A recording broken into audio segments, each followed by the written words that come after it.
Hello, everyone. Welcome to HorsePower. We are live from the 50 Way Studios in Toledo, Ohio, as we get underway 2026 in the world of thoroughbred horse racing. The month of February is upon us, and we are 80 days away from the Run for the Roses, the first Saturday in May, the Kentucky Derby. I am joined with my longtime friend, a longtime race who's been in the industry for over 40 years. John Bucalo is our guest. Johnny B, a top of the day to you. How are you? I'm terrific, Felix, and thank you very much. And a strong hello to all your listeners. You know, Proud to be Johnny, part of your show.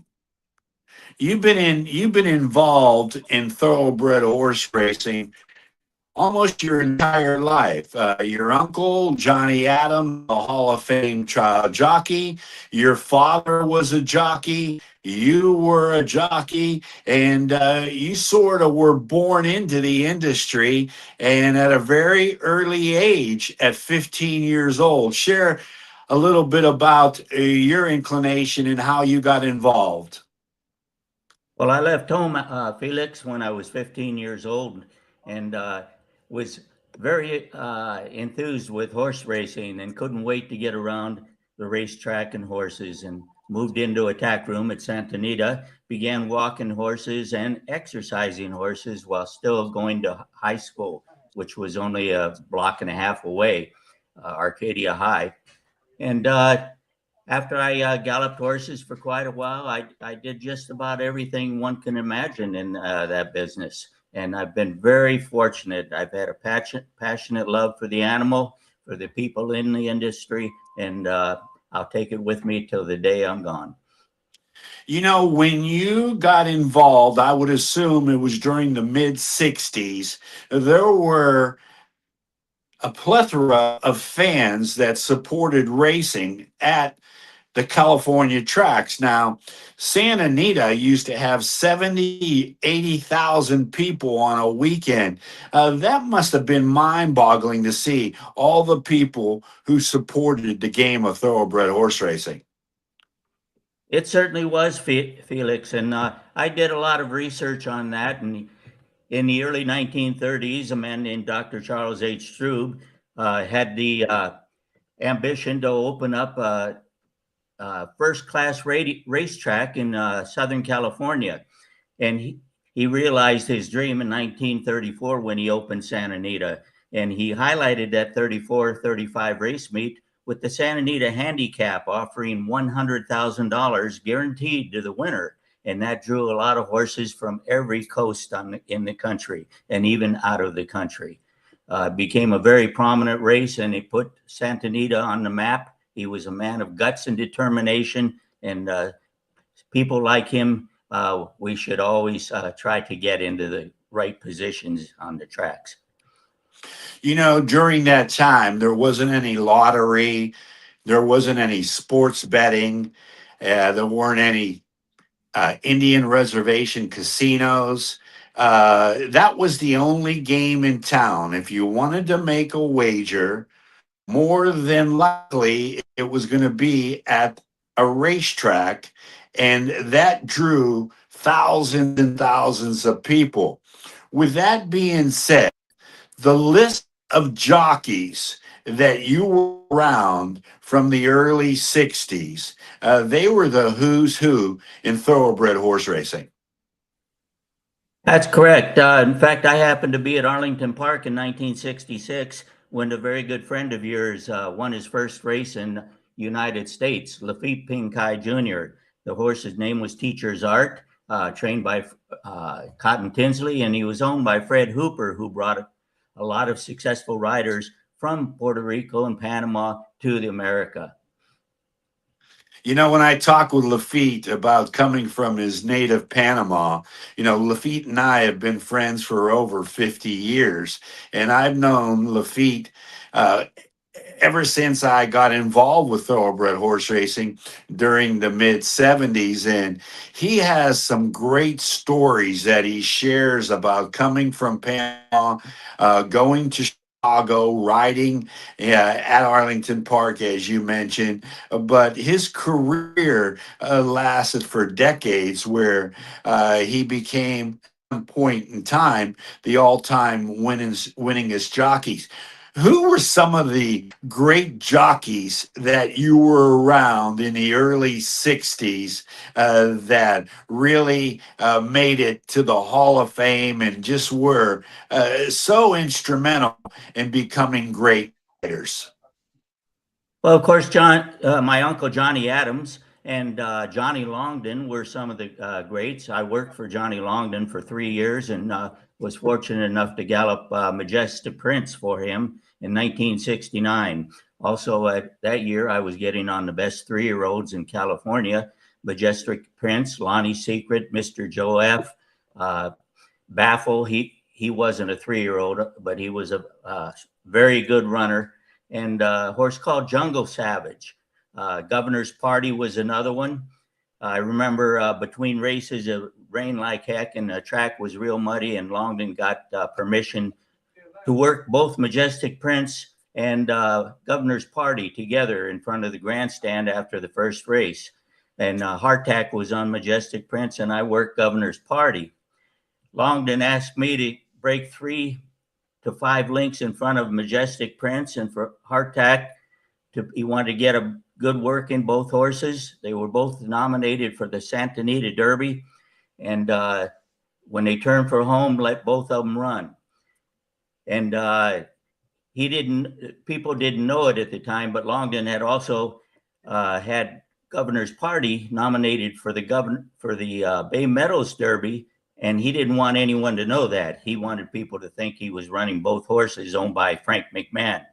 Well, we broke off 5/8 of a mile, and we went in the mud, and Hardtack came right up to me at the quarter pole, and I hadn't asked the other horse to run Governor's Party, but when I chirped to him and tapped him on the shoulder, he opened up about 3 or 4 lengths on Majestic Prince, and they went 56-2. And Governor's Party got to the wire first, and boy, Longden was mad.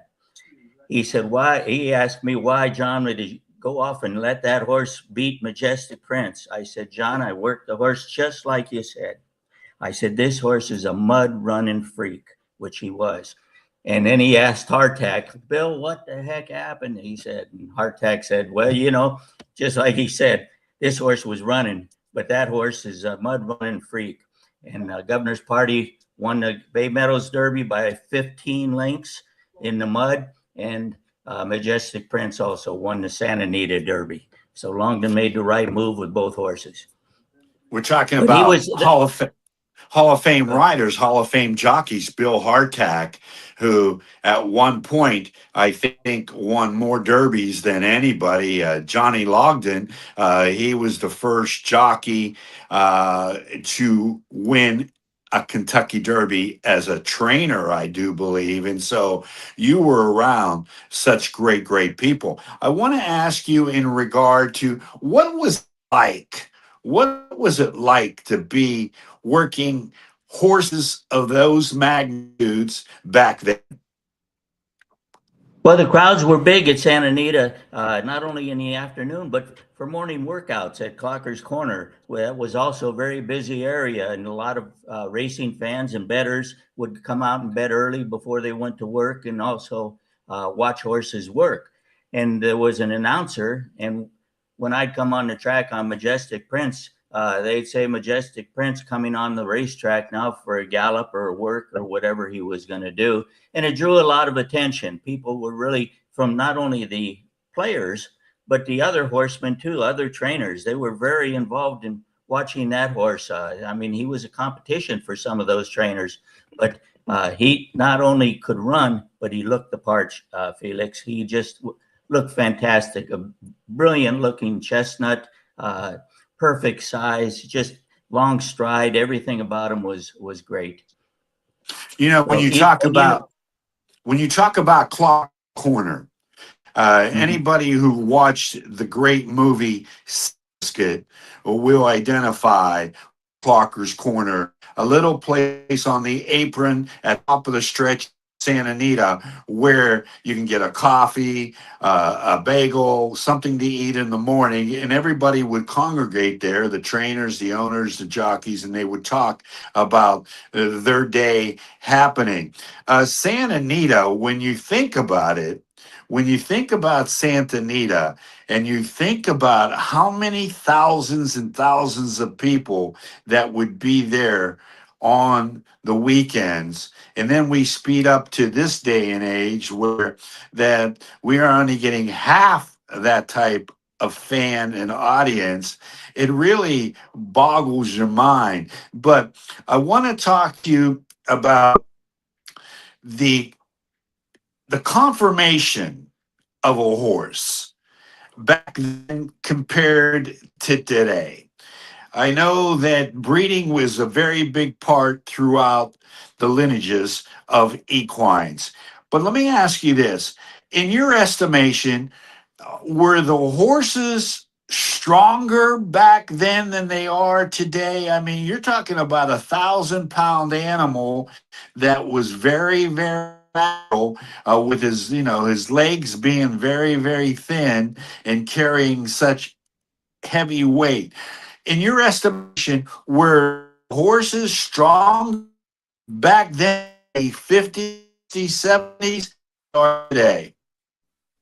Yeah, I think they've always been strong a horse, and they're one of the greatest animals. And I was so happy to be around them each and every single day. When you watch a horse, you just fall in love with them, and especially if you take care of them or ride them, you fall in love with them. But Longden was a perfect example. You know, he said that he trained Majestic Prince in 1969 when he won the Derby and Preakness. He was second in the Belmont. And Arts and Letters beat him in the Belmont, who ran second to him in the Derby and the Preakness. But Longden said that Count Fleet was the best horse that he had ever been around in his life. He won the Triple Crown on Count Fleet, and Longden said told me he never let him run to his fullest or asked him to run to his fullest capability. So that was a great thing to remember from somebody like Longden, that he felt that that was the best horse he had ever seen and been on. You tr- you talk about the Triple Crown, and for our lay audience, some folks might be tuning in. They have no idea that the Triple Crown comprised of the Kentucky Derby, the Preakness, and the Belmont Stakes. And up until 1970, there were only 10 or 11 equines that completed that task. And then we went almost 3.5 decades without having a Triple Crown winner. We were knocking on the door with so many in the 90s. Silver Charm, Real Quiet, Smarty Jones, Charismatic, Funny Side. It was just really two wins in the Kentucky Derby and Preakness, and not getting the win in the Belmont Stakes. And then, of course, American Pharaoh did it back in 2015, which ended that drought. In your estimation, was the Triple Crown easier back then compared to today, where since 1978, when Las Barrera trained a firm, and we had those great races with Algar and a firm, all three classics, was it more difficult, in your estimation, be to win a Triple Crown back then, or as it today? We've had another horse, Justify, who did it in 2018. So from 1998 to 2015, we were denied the Triple. My question is, is it more difficult in your opinion back then? Do you think it's more difficult as modern day? Well, I've always thought that Kentucky Derby Triple Crown is well, it is three major races and the best races for 3-year-olds ever. And it wants a horse. He's got to have a lot of endurance. He's got to be a super good horse to win it, and that's why it hasn't been won a lot. The first two races are kind of close together, a couple of weeks apart, and then there's a little bit of more rest for the Belmont. But horses back then would go on and run after they were 3-year-olds, and keep their momentum and their strength and their winning ways, and become winning a lot of money and a lot of races.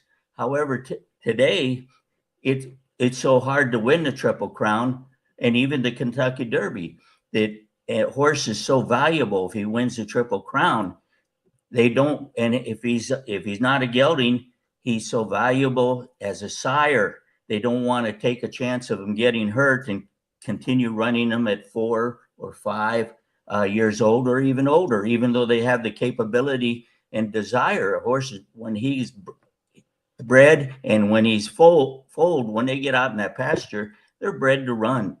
And when you take a horse that might have won the Triple Crown and take him back to the farm, they've got their hands full at the farm with that horse, because he's his top athlete at his best. And to hold him down on the ground isn't easy sometimes. But it's Let me set quite a different thing. Yeah, absolutely. There's a lot that goes into it. Let me once again for the fans who might not be aware of it. Every wine has a birthday January 1st. Triple Crown races of the Kentucky, which is the first Saturday, by 2 weeks out is the Preakness. Go 3 weeks out for the Belmont Stakes. Now, the Triple Crown are only restricted for 3-year-olds. So every equine who was 2 the year prior to January 1st turns 3, they're eligible to run in these races. Now, you have the Kentucky Derby, the first Saturday in May. All these 3-year-olds are going and a mile and a quarter. Then 2 weeks later, down in Laurel or Pimlico in Maryland, they shorten up to a mile and 3/16.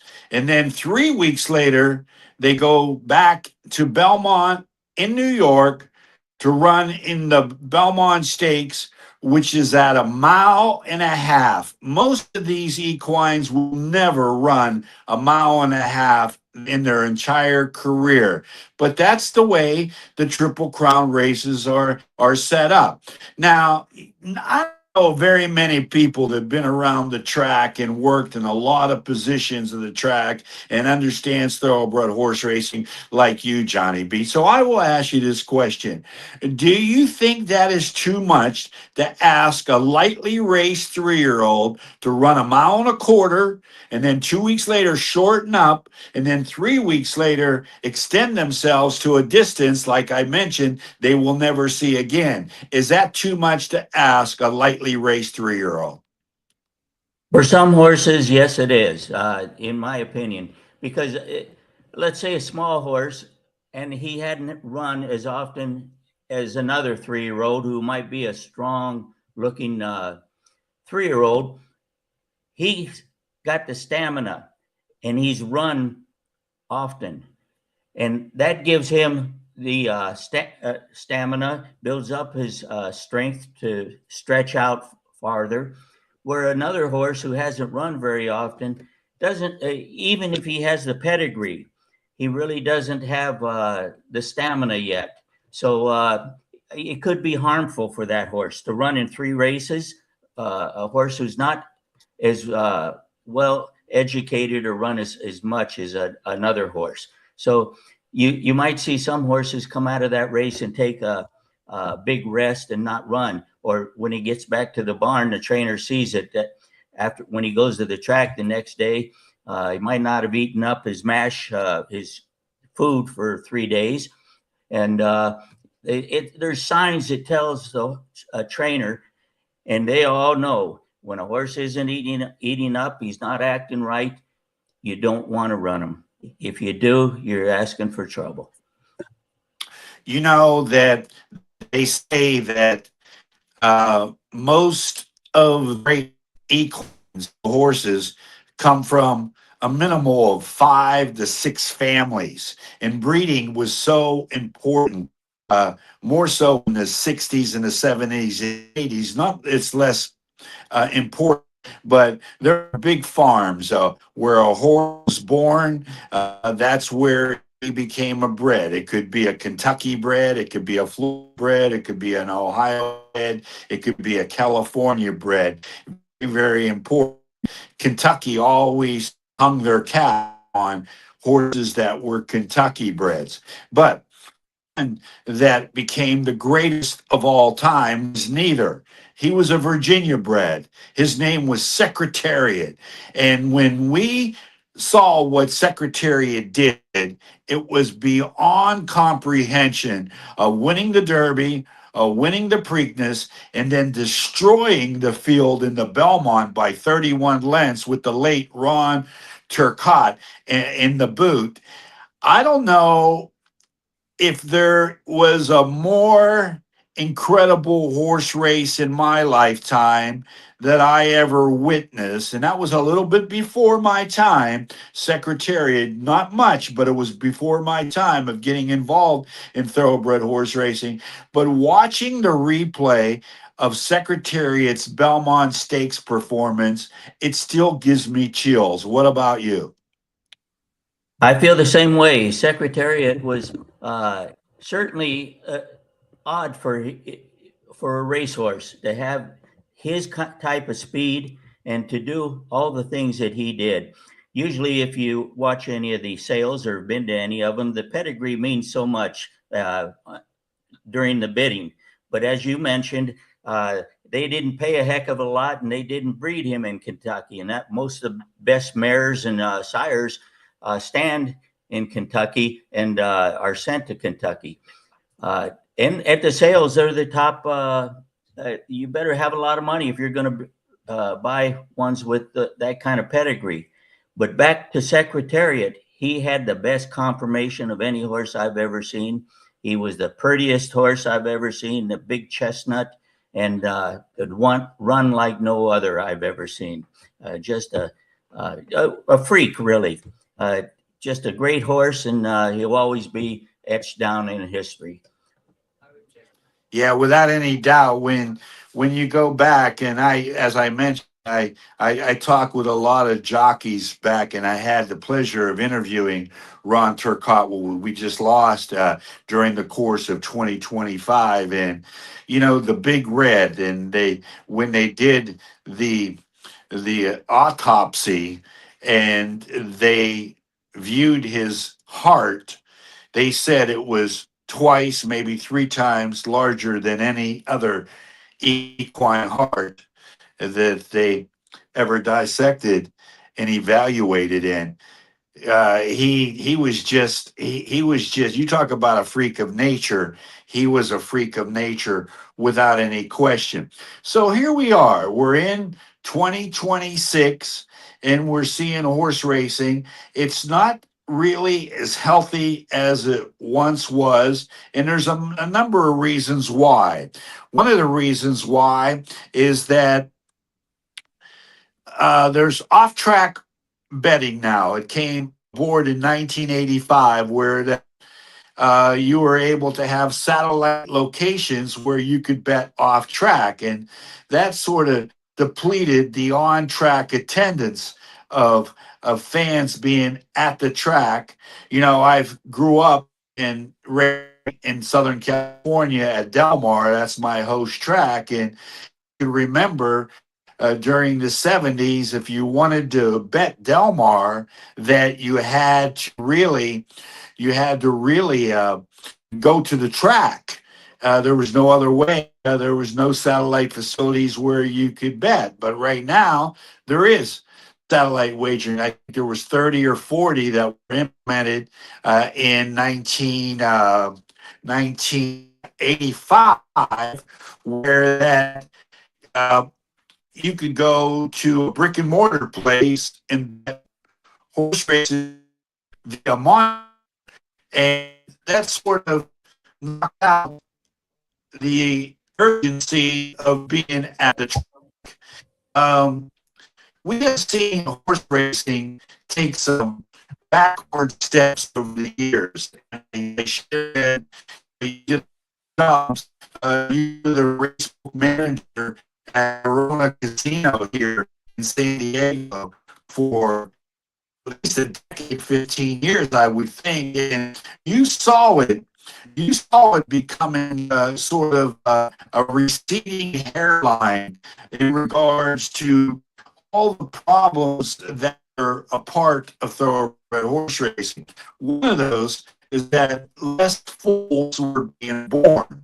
And, you know, when you take in the breeding aspect of it, and you don't more foals being born, then that means there's less racehorse that grow into becoming race horses on the racetrack. Where did it all start going downhill, in your opinion? Well, back in when they first opened and got it approved, uh, satellite wagering, I managed. I was the manager at three different locations. Santa Anita, when they first opened it, started satellite wagering. Victorville, I worked as an assistant manager there at their satellite, and then I went eventually got hired at Verona Casino as their manager. Numbers were strong at first, but they a lot of people, the older people, stayed with the satellites and continue to wager on them for the most part, where the younger generation has gone to telephone and computer wagering companies. And I think, with satellites expanding so widely and rapidly as they did, it drew a lot of people away from the tracks and to the satellites. And now through telephone wagering, it's gotten younger generation. And now they have a few complaints on that. You know, I don't know if they're complaints, but I hear them as complaints with the CAW now getting involved with horses that are running, and they'll someone would bet on a horse, it'd be 9-1, and then if the horse won, the last click after the race, it goes down to 3-1. And I wanted to ask you what your thoughts were on the CAW. It's been a thorn in my side, to tell you the truth, and what a CAW stands for. It's computerized assisted wagering, where track have their VIP players and a special VIP group that are able to bet different formats and send their wagers in differently than a retail customer. And when I specify retail customer, I mean somebody that's on the track. They're offered a rebate. They don't have to pay as much as the retail customer, the racing fan, the everyday player. There's a takeout of 18% of every dollar that is lifted right off the top. Computerized assisted wagering is a thorn in the side overall for the small player. What it does do for the tracks, it creates 40% of the handle for the track on any given day. So that means their money is supplying the racetracks to stay open. The CAWs are a major problem. They're a major problem for thoroughbred horse racing. And I'll tell you why they're a major problem. Because if you're coming to the track and you're a first timer and you're getting acclimated to betting, and you bet a horse that's 10-1, and that gate opens up and that horse wins the race, and that horse is only going to pay you 3 to 1 now because all the money from the CAW, the computerized assisted wagering, has knocked that money down and knocked those odds down. Well, then you have a major problem because that fan is not going to come back. And we're experiencing this in a big way where that right now the tracks are looking for handle, which means money being bet, and they're depending on the CAWs to be able to give that an uplift across the board so the tracks can make money. But what it's doing, it's decimating the core player, the player that plays 10, 20, $30 a day, $50 a day, $100 a day.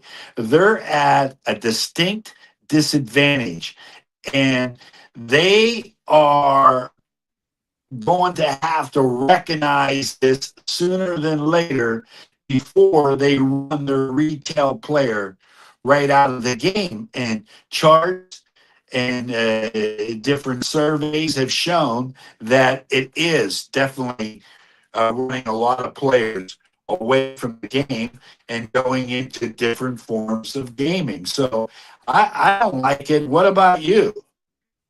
Well, I think without a doubt, it's diluting their fan base, their regular players, because they get annoyed that, like you just said, and I also said, that well, you bet on a horse and you expect to get those odds when they win. And when you see that the odds are cut in 1/3 after the race is over, it's very annoying for the bettor. And it's going to dilute their fan base, in my opinion.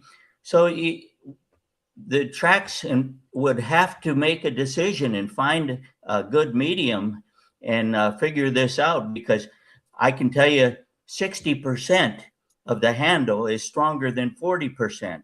So I want that 60% not to leave. And if CAW continues on this path, we're going to see a lot of that 60% diminish. And it would be a shame for horse racing, who is struggling today. And we need some real good people in the right positions to fix matters. And I hope that they're working on it. So the case in point, if a player, a CAW player, bets 10,000 a day, he gets a 10% rebate. So that is $1,000 returned to him. Plus, he gets a discount on the takeout rather than 18%. He's probably getting he's like an ADW, an advanced deposit wagering. He has a terminal right in front of him. So he's actually his own track. He's betting into those terminals, and he's getting these advantages. And you're seeing odds dropping like flies. And if they continue to drop, then, as you mentioned, Johnny B, they're going to run their core player away, because that core player is going to wake up and say, I really don't have a chance. The game isn't on the level. Nothing runs people out the door when they get disappointed after having a winning horse at 10 to 1. And the difference of a horse at 10 to 1 with a $2 bet is $22. 2 times your 10 plus the 2 you bet. You're thinking that if this horse wins at 10 to 1 and I have $2 on him, I'm going to get back $22. But if that horse is hit, and they always say late money, and it's more so than ever before in the whole time that I've ever been involved in this industry, if that horse ends up at 3 to 1, that means that you're getting 3 times 2 is 6, plus your $2 back is 8. So that means the difference of 8 to 22 is $14. And that's too much of a deficit for a small player to overcome. And the tracks need to make a statement. They need to rectify this before it blows itself way out of the water. Absolutely. The fan base is going to be diluted. And once it is, getting them back is going to be a lot tougher to convince them. So you're right. And I hope they put a lot of thought into some type of way to fix this. I hope so too. Hey, let's give a shout out to our host venue, which is 50 Way Studios in Toledo, Ohio, the Big Cat. Craig Anthony Thompson, who has a beautiful studio where we are recording and producing HorsePower, our first episode. Also, Anthony, the engineer who's put this all together. We really appreciate them. And also, I want to shout out to the Breeders' Cup because the Breeders' Cup has been with us every step of the way, and they will be returning. They will be returning to Keeneland October 30th and 31st for the fourth time to have this Breeders' Cup World Championships, which is the World Series of thoroughbred horse racing for horses. As I mentioned, they began in 2015, 2020, 2022, and for the fourth time, just like we've seen the Breeders' Cup be at the Del Mar Thoroughbred Club, which is another partner of ours. It was there at Del Mar where it went back to back in 2024 and 2025 for the fourth time. 14 grade one races, over $34 million in purses. Tickets go on sale beginning April 21st at a boutique racetrack, which many thought back in 2015 it was too small to handle the Breeders' Cup, and they trumped everybody. It was just a great, great event at Keeneland. We expect the same. We're 80 days. Believe it or not, we are 80 days from the first Saturday in May, and that is the Kentucky Derby, the Run for the Roses. It's the best 2 minutes in sports. And now, as we get into the second month of 2026, we have horses, colts, and geldings. They're not horses until they're 5 years old. So a colt, a gelding, a filly, they're 3 years old and they qualify to run in the Kentucky Derby. They will be tested through some prep races to garner points. And the top 20 horses that have the most points after the final prep race will guarantee a spot in the starting gate at Churchill Downs May 2nd, the first Saturday in May. And we're starting to see these lightly raced 3-year-olds, which turn 3, as I mentioned, January 1st, get acclimated and get into these prep races and try to qualify. And I think it's the most exciting time of horse racing because there are so many great stories that sort of document themselves leading up to the first Saturday in May. That's right. I wish that at some time the tracks would either are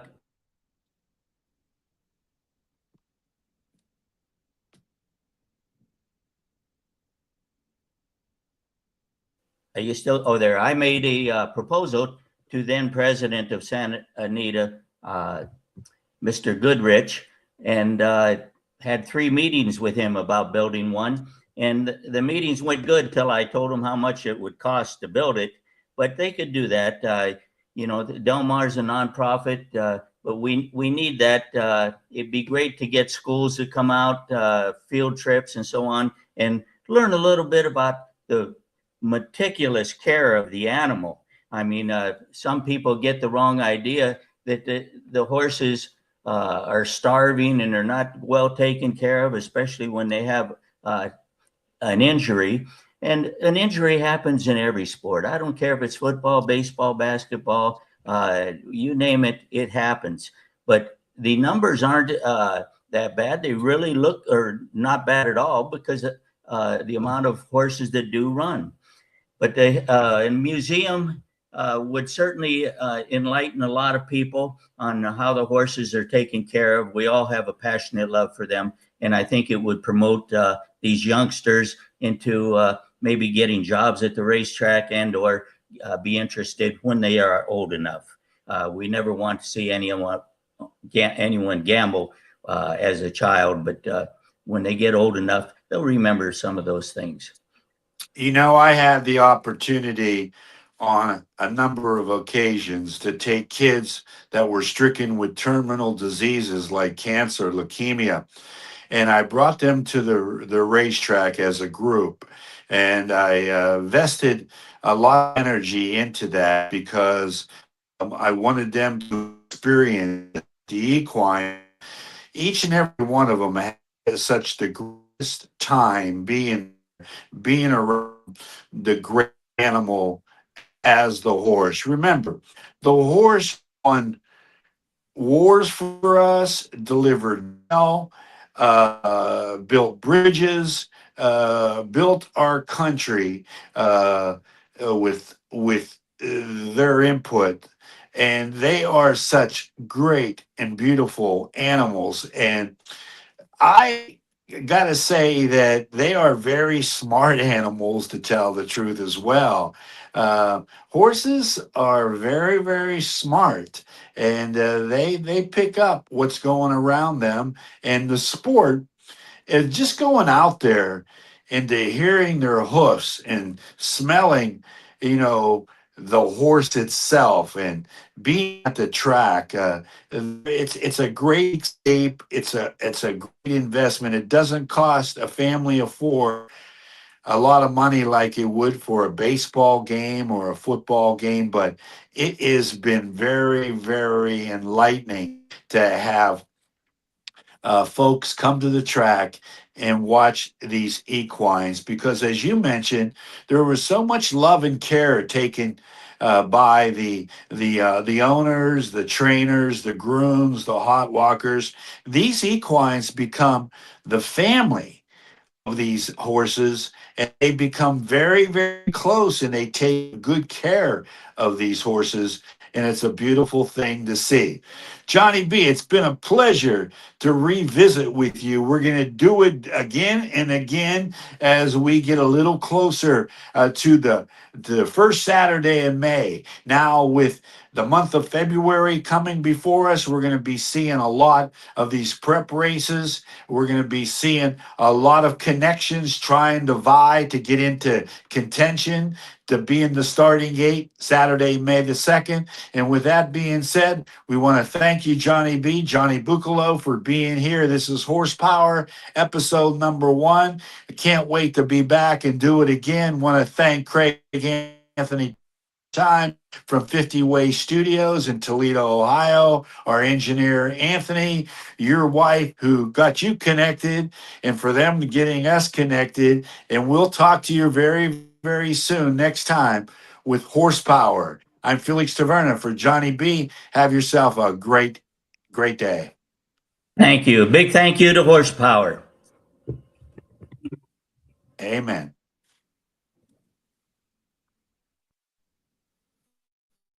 Ciao.